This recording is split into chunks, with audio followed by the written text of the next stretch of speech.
বিসমিল্লাহির রহমানির রহিম। আসসালামু আলাইকুম ওয়া রাহমাতুল্লাহ। সহিহ মুসলিম, সুনানে আবু দাউদ এবং বুখারী শরীফে এই ঘটনাটির উল্লেখ করা হয়েছে যে গামদিয়া গোত্রের একজন নারী যিনি ব্যভিচারে লিপ্ত হয়েছিলেন।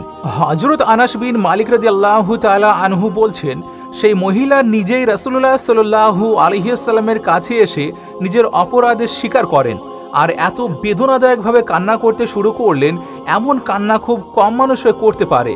আর কান্নার সুরে বলতে লাগলেন, আমি পবিত্র হওয়ার জন্য শাস্তি চাই। ওই নারী রাসূলুল্লাহ সাল্লাল্লাহু আলাইহি ওয়াসাল্লামের কাছে এসে বললেন, হে আল্লাহর রাসূল, আমার দ্বারা গুনাহ হয়ে গিয়েছে, আমি ব্যভিচারে লিপ্ত হয়েছি, আমাকে শাস্তি দিয়ে পবিত্র করে দিন। সরবারে দুজাহা জনাবে মুহাম্মদুর রাসূলুল্লাহ সাল্লাল্লাহু আলাইহি ওয়াসাল্লাম প্রথমে মুখ ফিরিয়ে নিলেন যেন তাকে সুযোগ দেন ফিরে যাওয়ার জন্য, কিন্তু তিনি বারবার স্বীকার করতে থাকেন। তখন আল্লাহ রাসূল সাল্লাল্লাহু আলাইহি ওয়াসাল্লাম তাকে বললেন, তুমি কিভাবে প্রমাণ করবে যে তুমি গুনাহ করেছো? তখন মেয়েটি বলল, ইয়া রাসূলুল্লাহ, আমার পেটে যে বাচ্চা আছে সেটি নাজায়েজ। রাসূলুল্লাহ সাল্লাল্লাহু আলাইহি ওয়াসাল্লাম বললেন, তাহলে যাও, তোমার সন্তান প্রসব করো, এরপর এসো। পরবর্তীতে যখন তিনি সন্তান প্রসব করলেন তখন আবার রাসূল সাল্লাল্লাহু আলাইহি ওয়াসাল্লামের কাছে এলেন আর তার কোলে তখন ফুলের মতো ফুটফুটে একটি বাচ্চা ছিল। হুজুর সাল্লাল্লাহু আলাইহি ওয়াসাল্লাম বললেন, তুমি সন্তানকে দুধ পান করাও যতদিন না সে শক্ত হয়ে দাঁড়াতে পারে। এরপর তিনি শিশুকে দুধ পান করাতে থাকলেন এবং যখন শিশু নিজের খাবার খেতে সক্ষম হলো তখন তিনি আবারও রাসূল সাল্লাল্লাহু আলাইহি ওয়াসাল্লামের কাছে এলেন আর তখন সেই বাচ্চাটির হাতে একটি রুটির টুকরো ছিল। এবার মেয়েটি হুজুর সাল্লাল্লাহু আলাইহি ওয়াসাল্লামের কাছে এসে বেদনাদায়ক কণ্ঠে কান্না করে বলতে লাগলেন, ইয়া রাসূলুল্লাহ, আমার এই গুনাহ 3 বছর হতে চলেছে। এই 3 বছরের মধ্যে আমি এক রাতও ঠিকভাবে ঘুমাতে পারিনি। ইয়া রাসূলুল্লাহ, যদি আমি এমন অবস্থায় মারা যাই তাহলে আমার দয়াময় প্রভুর সামনে কিভাবে মুখ দেখাবো? ইয়া রাসূলুল্লাহ, আপনি আমাকে পবিত্র করে দিন, আমার অবস্থার উপর দয়া করুন। হুজুর সাল্লাল্লাহু আলাইহি ওয়াসাল্লাম বাচ্চাটিকে তার কোল থেকে নিয়ে একজন সাহাবীকে দিয়ে বললেন, একে নিজের বাচ্চার মতো করে পালন করবে। আর মেয়েটির জন্য শাস্তি নির্ধারিত করা হলো পাথর মেরে মেরে হত্যা করার জন্য।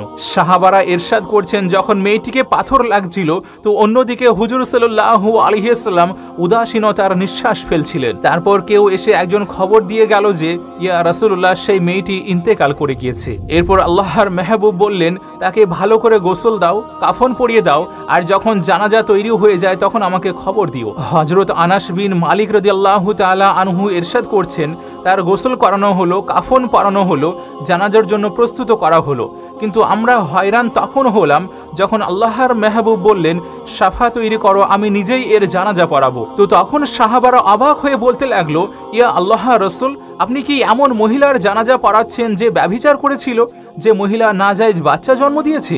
হুজুরে পাক সাল্লাল্লাহু আলাইহি ওয়াসাল্লাম বললেন, চুপ হয়ে যাও, সে এমন এক খুব সুন্দর তওবা করেছে যা যদি মদিনাবাসীদের উপর ভাগ করে দেওয়া হতো, বরং যদি আমার উম্মতের উপর ভাগ করে দিই তাহলে তাদের সবাই ক্ষমা পেয়ে যেত। তোমরা তার গুনাহ দেখেছো কিন্তু তার অনুশোচনা দেখোনি, তোমরা তার ভুল দেখেছো কিন্তু তার তওবা করার আন্দাজ দেখোনি। যখন বান্দা নিজের করে থাকা ভুল খালেস নিয়তে আল্লাহর দরবারে তুলে ধরে আর তার জন্য অনুশোচনায় লিপ্ত হয়ে যায় তো আল্লাহ রাব্বুল আলামিন সঙ্গে সঙ্গে সেটিকে কবুল করে নেন আর সেই বান্দাকে ক্ষমা করে দেন। আর এই নারীও নিজের আত্মাকে শুদ্ধ করার জন্য স্বেচ্ছায় এই পার্থিব শাস্তি ভোগ করতে প্রস্তুত ছিলেন।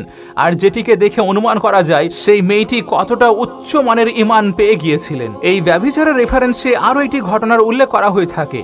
হযরতে আলী রাদিয়াল্লাহু তাআলা আনহুর কাছে একবার একটি মেয়ে উপস্থিত হলো আর এসে বলতে লাগলো, হে আলীউল মারতুজা, আল্লাহ রাব্বুল আলামিনের প্রিয়ারা হাবিব রাসূল সাল্লাল্লাহু আলাইহি ওয়াসাল্লাম আপনাকে ইলমের দরজা বলেছেন। আমি আজকে আপনার খেদমতে একটি প্রশ্ন নিয়ে হাজির হয়েছি, এই প্রশ্নের উত্তর আপনি অবশ্যই জানিয়ে দিন, কেননা এই প্রশ্নের উত্তর আমার জন্য বিশেষ জরুরি। হযরত আলী রাদিয়াল্লাহু তাআলা আনহু ইরশাদ করলেন, হে মহিলা, সত্যি আল্লাহ রাসূল সাল্লাল্লাহু আলাইহি ওয়াসাল্লাম আমাকে জানিয়েছেন আমি জ্ঞানের শহরের দরজা। তুমি জিজ্ঞেস করো কি জিজ্ঞেস করতে চাইছো, আমি সেটির সঠিক উত্তর জানিয়ে দেব যাতে করে তোমার জীবন সহজ হয়ে যায়। তখন সেই মেয়েটি বলতে লাগলো, ইয়া আলী, আমি একটি ছেলের সঙ্গে ভীষণ মোহাব্বত করে থাকি আর সেও আমাকে খুবই ভালোবাসে।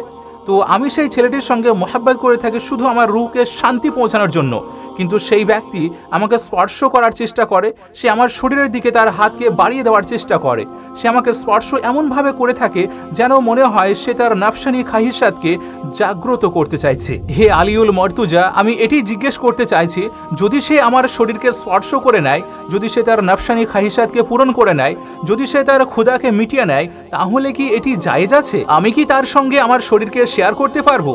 আমরা কি দুজনে একে অপরের সঙ্গে মিলন করতে পারবো বিবাহের আগেই? হযরত আলী রাদিয়াল্লাহু তাআলা আনহুকে যখন এই প্রশ্নগুলো জিজ্ঞেস করা হলো, তখন আপনি বললেন, এই মহিলা, ভালোবাসা মুহাব্বত সেটি হয়ে থাকে যে মুহাব্বতের ভিতরে একটি মানুষ অপর একটি মানুষকে ইজ্জত করে। মুহাব্বতের এই দুনিয়ার সর্বপ্রথম দরজা হলো আদব। যদি কেউ কাউকে মুহাব্বত করে থাকে তাহলে সর্বপ্রথম সে তাকে ইজ্জত করবে, তাকে সম্মান দেবে। যদি সেই ব্যক্তি তোমাকে সত্যি ইজ্জত করে থাকে, সম্মান দেয়, তাহলে এর মানে হলো সে তোমাকে সত্যি ভালোবেসে থাকে। কিন্তু যদি তোমার শরীরকে সে স্পর্শ করতে চায়, তোমার কাছ থেকে তার নাফসানি খাহিসাতকে পূরণ করতে চায়, শারীরিক ইচ্ছাকে মেটাতে চায়, তাহলে এটির মানে হলো তোমাদের মধ্যে গড়ে ওঠা এই সম্পর্কটি ধোঁকার সম্পর্ক, যেখানে মুহাব্বতের সঙ্গে দূর দূর পর্যন্ত কোনো সম্পর্ক নেই। সেই জন্য যদি তোমার এমনটি মনে হয় যে এটি মুহাব্বত, তাহলে তুমি ভুল আছো।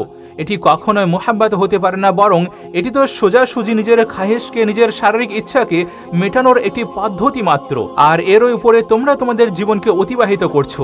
সত্যিকারের মুহাব্বত মানুষের জীবনের সেই মুহূর্ত থেকে শুরু হয়ে যায় যে মুহূর্তে তার এমনটি অনুভব হয় যে কোনো ব্যক্তি আমাকে ভালোবাসছে, আর সেই কথাটি মনে মনে ভেবে তার হৃদয় এবং মস্তিষ্ক দুটোই আলোকিত হয়ে যায় এবং সে খুশি থাকে। আর সেই সময় সে দুনিয়ার কোনো জিনিসের উপরে পরোয়াও করে না, কেননা সে মনে করে আমি আমার জীবনে যে জিনিসকে চাইতাম সেটি তো সম্পূর্ণ হয়ে গিয়েছে, এখন আমার জীবন সত্যিই খুব সহজ এবং সরল হয়ে গিয়েছে। একজন জিজ্ঞেস করেছেন, যদি বিবাহের আগে স্ত্রী জিনা করে থাকে আর তার স্বামী বিবাহের পর তার জিনার সম্পর্কে জেনে যায়, তাহলে সেই স্বামীকে এমন সময়ে কি পদক্ষেপ নেওয়ার প্রয়োজন? মানে সহজ ভাষাতে, যদি কারোর স্ত্রী বিবাহের আগে অন্য কোনো পুরুষের সাথে শারীরিক সম্পর্ক করে থাকে আর সেই কথা তার বর্তমান স্বামী জেনে যায়, তাহলে তার স্বামীর কি করার প্রয়োজন? আরেকটি প্রশ্ন হলো, দুজন ছেলে মেয়ে একে অপরকে খুবই ভালোবাসে আর এর ওই ফলশ্রুতিতে তাদের মধ্যে খাহেশের ধোঁকায় পড়ে শারীরিক সম্পর্ক হয়ে গিয়েছে, কিন্তু যদি তারা বিবাহ করে নেয় তাহলে কি সবকিছু মাফ হয়ে যাবে? তো এই প্রশ্নের উত্তর দিতে গিয়ে উলামায়ে কেরামগণরা যে ফতোয়া দিয়েছেন সেটাকে কিছুটা এমনভাবে বর্ণনা করা হয়ে থাকে। এক ব্যক্তি ছিল যে বাজারি মানে ব্যভিচারী নারীর সঙ্গে বিবাহ করেছিল। বিবাহের আগে সেই পুরুষ ওই নারীর সঙ্গে নাজায়েজ সম্পর্ক করে থাকতো, আর এখন সে তাকে বিবাহ করে নিয়েছে। তো আমাদের ওলামায়ে কেরামগণরা এটাই বলেন যে যার সঙ্গে জিনা করা হয়েছে তাকে বিবাহ করা যাবে না। এখানে ওলামায়ে কেরামগণদের কথা সম্পূর্ণ সঠিক, কেননা এটি একেবারে হারাম। আল্লাহ রাব্বুল আলামিন ইরশাদ করেছেন সূরা নূরের মধ্যে, আর ব্যভিচারী পুরুষ ব্যভিচারিণীকে অথবা মুশরিক নারীকে ছাড়া বিয়ে করে না, এবং ব্যভিচারিণী নারীকে ব্যভিচারী অথবা মুশরিক ব্যতীত কেউ বিয়ে করে না, আর মুমিনদের জন্য এদেরকে নিষিদ্ধ করা হয়েছে। এই আয়াতের প্রসঙ্গ এখান থেকে উঠে এসেছে। রাসূল সাল্লাল্লাহু আলাইহি ওয়াসাল্লামের জামানাতে আনাক নামের একজন বেশ্যা মানে ব্যভিচারী নারী ছিল। তাকে মারশাদ নামের এক সাহাবী বিবাহ করতে চাইলে তখন এই আয়াত অবতীর্ণ হয়। এখানে বলা হয়েছে কোনো নারী বা কোনো পুরুষ জিনাকারী হিসেবে পরিচিত হলে যদি সেই কাজ থেকে তওবা না করে তবে তাকে বিবাহ করা জায়েজ নেই। কেউ কেউ আবার বলেন ব্যভিচারী ব্যক্তি বিবাহের জন্য নিজের মতো ব্যভিচারিণীর দিকে রুজু করে থাকে। সেই জন্য দেখা যায় অধিকাংশ ব্যভিচারী নারী পুরুষ তাদের মতো ব্যভিচারী নারী পুরুষের সঙ্গে বৈবাহিক সম্পর্ক কায়েম করতে পছন্দ করে। এখানে এই কথা বলার উদ্দেশ্য হলো মুমিনদেরকে সতর্ক করা যে যেমন ব্যভিচার একটি জঘন্যতম কাজ এবং পাপ, ঠিক তেমনই ব্যভিচারী ব্যক্তির সাথে বিবাহ ও দাম্পত্য জীবনের সম্পর্ক করাও অবৈধ। এই আয়াতকে দলিল বানিয়ে ওলামায়ে কেরামগণরা বলেছেন, কোনো পুরুষ কোনো মহিলার সঙ্গে, কোনো মহিলা কোনো পুরুষের সঙ্গে ব্যভিচার করে বসলে তাদের নিজেদের মধ্যে বিবাহ হারাম হয়ে যাবে। তবে যদি তারা খালেশ মনে তওবা করে নেয় তাহলে বিবাহ বৈধ। যখন আমরা এই আয়াতের শেষ অংশকে পড়ে থাকি, যেখানে আল্লাহ রাব্বুল আলামিন ইরশাদ করেছেন এটি মুমিনদের জন্য হারাম করা হয়েছে, তাহলে এই কথাগুলো থেকে আমরা জিনাকারী পুরুষ এবং মহিলাদের দিকে খেয়াল করে থাকি। মানে হলো গিয়ে একজন মানুষের জন্য এটি একেবারেই জায়েজ নয় যেন সে ব্যভিচারী নারীর সঙ্গে বিবাহ করে, আর না তো এটি জায়েজ আছে সে কোনো ব্যভিচারী পুরুষের সঙ্গে নিজের মেয়ের বিবাহ করাবে। এখানে আমরা এটিও জানলাম, যদি কোনো ব্যক্তি এই অন্যায়কে জানে কিন্তু তবুও সে নিজের খাহিসাত এবং শারীরিক চাহিদাকে মেটানোর জন্য ব্যভিচারিণী নারীর সঙ্গে বিবাহ করে, তাহলে সেও ব্যভিচারী হবে। কেননা সে একটি এমন হারাম জিনিসকে বৈধ করছে যার সম্বন্ধে সে জানে যে এটি হারাম, তবুও সে সেই নারীর লজ্জাস্থানকে হালাল মনে করে এবং নিজের লজ্জাস্থানকে সেটির দিক থেকে বিরত রাখতে পারে না। তো সেই জন্য এমনভাবে এই মানুষটির এই ব্যভিচারিণী নারীটির লজ্জাস্থানকে হালাল মনে করা, আর এটি জানা সত্ত্বেও যে সেই নারীকে বিবাহ করা হারাম, তাহলে এটার মানে হলো সে এই হুকুমকে মানেনি আর বলে যে সেই নারীর সঙ্গে বিবাহ করা হারাম নয় বরং হালাল। তো এমন অবস্থায় সে মুশরিক হয়ে যাবে। কেননা যে ব্যক্তি আল্লাহ রাব্বুল আলামিনের হুকুমকে এড়িয়ে গিয়ে নিজের আইনকে প্রতিস্থাপন করে, আর এই জন্যই তো আল্লাহ এরশাদ করেছেন, তাহলে কি তারা তার সঙ্গে যুক্ত আছে যেগুলো তারা করছে কিন্তু আল্লাহ তাদেরকে আদেশ করেননি। তো সেই জন্য দিনের মধ্যে আল্লাহ তাআলা যে জিনিসগুলোর আদেশ করেননি কিন্তু তবুও তারা নিজে নিজেই বানিয়ে নিয়েছে, তাদেরকে মুশরিক বলে ঘোষণা করেছেন। কিন্তু এই সমস্ত কিছু তখনই সমাপ্ত হয়ে যাবে যখন কেউ খালেস নিয়তে তওবা করে নেবে।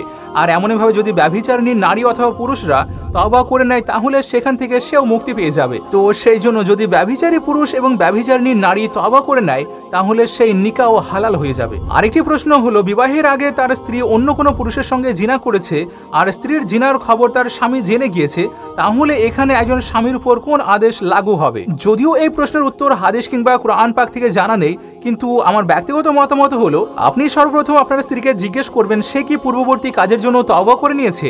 যদি সে তওবা করে নেয় তাহলে আপনি তাকে মাফ করে দিতে পারেন, আর আল্লাহ তাবারাক তাআলার কাছে সেই নারীর জন্য আপনি খাস করে দোয়াও করতে পারেন। কিন্তু সে যদি তওবা না করে আর এখনো সেই কাজকে কন্টিনিউ রাখে তাহলে আপনি সেই নারীকে ছেড়ে দিন, আর এটি সবচেয়ে বেশি ভালো হবে। তারপর কাজী সাহেব দিন ইসলাম মোতাবেক এটির রায় ঘোষণা করবেন। এই ভিডিওর সম্বন্ধে কিংবা এর সঙ্গে রিলেটেড যদি আপনার কোনো আরও প্রশ্ন থাকে তাহলে আপনি সেটিকে কমেন্ট সেকশনের মাধ্যমে আমাদের কাছ পর্যন্ত পৌঁছাতে পারেন। ইনশাআল্লাহ আমরা উত্তর দেওয়ার চেষ্টা করব। ভিডিও ভালো লাগার সবচেয়ে খুব সুন্দর ইজাহার এটি যে ভিডিওটিকে লাইক করে আপনার প্রিয়জন এবং ফ্যামিলির মাঝে অবশ্যই শেয়ার করবেন। আর এমন খুব সুন্দর ভিডিও আরও দেখার জন্য আপনি আমাদের চ্যানেলটিও সাবস্ক্রাইব করে রাখতে পারেন। আপনাদের সঙ্গে আমি নাহিদ, আমাদের সঙ্গে জুড়ে থাকার জন্য শুকরিয়া।